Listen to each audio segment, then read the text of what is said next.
मोदी है ना, मोदी जैसा यहाँ पे सरकार चाहिए। अब बालन आ जाएगा तो अब यहाँ पे सही हो जाएगा। आपको लगता है कि बालन ठीक कर देंगे सब कुछ ठीक कर देंगे। चाइना कुछ करेगा, अमेरिका कुछ करेगा। एक मैं आपको बात बता दूं, आप बोलेंगे मेजर साहब आप इमोशनल हो रहे हैं, आप इमोशनल हो रहे हैं। बात इमोशन की नहीं है, बात इमोशन की नहीं है दोस्तों। बात यह है कि हमारा रिश्ता है और वो रिश्ता आपके और मेरे कहने ना कहने से उस रिश्ते पर फर्क नहीं पड़ता, वो है तो है। कि लोग जो हैं आपकी कोई वैल्यू नहीं है अगर आप पावर में नहीं है तो जब बात आती है पाकिस्तान की, तो हम टेक्नोलॉजी के हिसाब से काफी लैग करते हैं पाकिस्तान में। तो भारत को एक ऐसी पावर बनाया जाए तो वो चाइना का मुकाबला करे और इस रीजन के अंदर चाइना का मुकाबला करके उसको महदूद किया जा सके। जो चाइना और भारत का ये जो बढ़ता हुआ गुड रिलेशन है, इसका फायदा पाकिस्तान को भी पहुंचने वाला है। नहीं है, चाइना में नहीं है दोस्तों। बात यह है कि नेपाल में ये जो कम्युनिस्ट पार्टी के जो पपलू हैं वहां पे, इंक्लूडिंग केपी शर्मा ओली, इन्होंने अपना जमीर चीन के हाथ बेच दिया। नमस्कार, जय हिंद। आप सभी का स्वागत है रियल भारत टीवी में। आज की लेटेस्ट खबर के बारे में हम बात करते हैं। दोस्तों, नेपाल की के ऊपर जो पूरी दुनिया की नज़र है इस समय कि वहाँ के राष्ट्रपति प्रधानमंत्री जो रिजाइन दे रहे हैं, अपने पद से हट रहे हैं, इस्तीफा दे रहे हैं, और वहाँ की जेनजी जो उन लोग ने प्रदर्शन किया है उसको देखते हुए अब पाकिस्तान के लोग भी सहमे हुए हैं, डरे हुए हैं कि कहीं हमारे यहाँ भी ना हो जाए पाकिस्तान के प्रधानमंत्री वगैरह। वही बात की जाए नेपाल की जो आवाम है, उसका कहना है नरेंद्र मोदी जी से सब सीखो। हमें नरेंद्र मोदी जैसा प्रधानमंत्री चाहिए, नरेंद्र मोदी जैसा राष्ट्रपति चाहिए। तो नेपाल की आवाम का ऐसा कहना है कि भारत का जैसा प्रधानमंत्री, हमें वैसा ही प्रधानमंत्री नेपाल के अंदर चाहिए, वैसा ही राष्ट्रपति नेपाल के अंदर चाहिए। तो पूरी वीडियो देखते हैं, फिर मिलते हैं वीडियो के एंड में। और यहां पे उल्टे सीधे बयान देना शुरू कर दिए कि भारत में भी लोग भड़के हैं। तो वहां के युवाओं को ये लगा और वो सड़कों पर निकल आए प्रोटेस्ट करने के लिए। और एक नेपाल की ऑर्गेनाइजेशन एनजीओ हम ही नेपाल करके है, जो बहुत वहां समाज सेवक कार्यों में लगी रहती है, नेशनल ड्यूटी में लगी रहती है, उसने इस प्रोटेस्ट को लीड करना शुरू किया। देखिए, इंडिया की जो गवर्नमेंट है, उनका cabinet committee on security affairs का इजलास ऑन नेपाल इस चीज़ की दलील है कि एक मुल्क जो है उसकी कैबिनेट कमेटी ऑन सिक्योरिटी, जो कि हाईएस्ट डिसीजन मेकिंग बॉडी है कि इंडिया के अंदर, जो नेशनल सिक्योरिटी और डिफेंस को देखती है, prime minister, defence minister, home affairs, external affairs and finance वाले बैठते हैं, और वो 4-5-6 लोग होते हैं। ये किचन कैबिनेट है, वो सारे के सारे मसलों को देखते हैं। और जारी बात है उनके लिए ये बहुत सारी, इंडिया की जो कैबिनेट कमेटी है वो बहुत सारी चीज़ें देखती है, न्यूक्लियर कमांड और इंटेलिजेंस एंड काउंटर टेररिज्म कर दें और कहें कि जी कोई इस्तेमाल ही नहीं कर सकता। तो उन्होंने, जहां तक मैंने सुना है, तो फेसबुक, ट्विटर और यूट्यूब सभी कुछ बंद कर दिया था। तो जाहिर है कि फिर उसके बाद रिएक्शन तो आना था, और मैं तो खैर कहूंगी कि अच्छा हुआ कि रिएक्शन आया, इसलिए कि ये इस वक्त ये टाइम नहीं है कि आप सोशल मीडिया बैन करें और लोगों के ऊपर इस तरीके से पाबंदियां लगाएं। साथ ही साथ करप्शन के लिए भी वो लोग बाहर आए थे, सिर्फ सोशल मीडिया का इशू नहीं था। और पाकिस्तान में तो कई जगह पर कई लोग इस चीज को ये भी कह रहे हैं कि पाकिस्तान में भी इस तरह के किसी एक्शन की जरूरत है। तो इस तरह से प्रोटेस्ट ना करते तो शायद आज सोशल मीडिया उनका बैन ही रहता और करप्शन तो उसी तरीके से चलती रहती। लेकिन अब जो नई गवर्नमेंट आएगी वो डेफिनेटली सोच समझ कर काम करेगी, कोई भी स्टेप लेने से पहले 10 बार सोचेगी, क्योंकि उनको पता है कि उनके लोग जो हैं वो रिएक्ट करेंगे, उनके लोग जो हैं वो बाहर निकलेंगे, प्रोटेस्ट करेंगे। पाकिस्तान में सबसे बड़ा प्रॉब्लम ये है कि पाकिस्तान के लोग बाहर नहीं निकलते, पाकिस्तान में बहुत कम लोग बाहर निकलते हैं। और 28 साल इन लड़कों की जी थी एज बताई जाती है। सोशल मीडिया बैन जो 4 सितंबर को नेपाल पर इम्पोज हुआ, जिसका मकसद ये था कि यहाँ की यूथ की आवाज़ दबा ली जाए। सोशल मीडिया पर जो गवर्नमेंट को क्रिटिसिज्म किया जाता है, जब हर बंदा अपनी आवाज़ पहुँचाता है उसको बंद कर दिया जाए।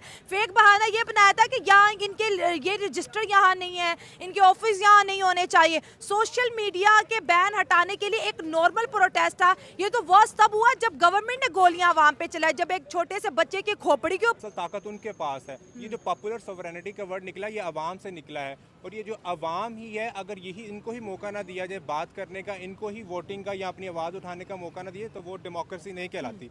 की मर्जी। लेकिन देख लें इंडिया ने आपके साथ क्या किया। तो एक तो ये बात होगी। दूसरा, मैडम फ्रांस के सदर, बरतानिया के वजीर आजम, दुनिया के वेस्टर्न जितने पार्टनर थे उन्होंने भी इजराइल को कंडेम किया। नहीं किया तो इंडिया ने कंडेम नहीं किया।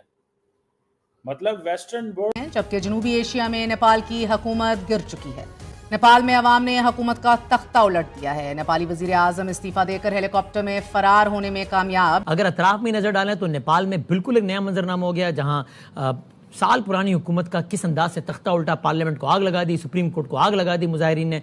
अभी हम नेपाल के देख रहे हैं, जो सिचुएशन देख रहे हैं, तो पाकिस्तान, अब मामला पाकिस्तान में कब होगा, देखिए माहौल तो पूरा तैयार है। जो बड़ा एक ये पढ़ने वाला है, आर्मी चीफ ने अपील की है कि मुज़ाकरात किए जाएं और एहतजाज खत्म किया जाए। खबरें आ रही हैं कि वहां के आर्मी चीफ ने जो इक़्तिदार है वो संभाल लिया है। नेपालियों को जितना उन्होंने पहले जोर लगाया वज़ीर आज़म को और बाकी काबीना को निकालने के लिए, उससे ज़्यादा जोर लगाना चाहिए आर्मी चीफ को टकाने लगाने के लिए, इसको हटाने के लिए बीच में से। उसकी वजह यह है कि ये बंदा अगर वहाँ बैठ गया कि डिक्टेटर, तो नेपाली पहले से ज़्यादा तंग हो जाएंगे। उन्हें पाकिस्तान के तजर्बात से फ़ायदा उठाना चाहिए और उससे सीखना चाहिए कि डिक्टेटर आते तो ऐसे ही होते हैं कि जनाब हालात बहुत ख़राब है, मुल्क संभाला, मिलिट्री सब। इनकी तादाद 17 लाख है, यानी कि हर 147 अफराद के ऊपर एक एहलकार है। जबकि नेपाल की कुल आबादी 3 करोड़ है और उनकी जो मुसल्ला फोर्सेज हैं लगभग 2.5 लाख हैं, यानी वहाँ पे 118 अफराद पर एक मुसल्ला एहलकार है।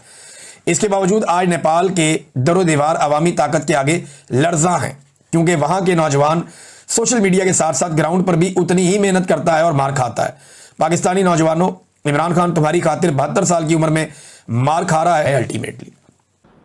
तो अभी नेपाल में जो कुछ चल रहा है, और नेपाल में जैसा कि आपको पता ही चल गया होगा कि वहाँ की सरकार गिर गई है। जब से वहाँ पर राजशाही गई है और नेपाल का प्रजातंत्र आया है, उस प्रजातंत्र में पब्लिक की, जनता की पूरी तरह से ऐसी तैसी हो रखी है। और आपको ध्यान ही होगा कि यह प्रजातंत्र आया कैसे था।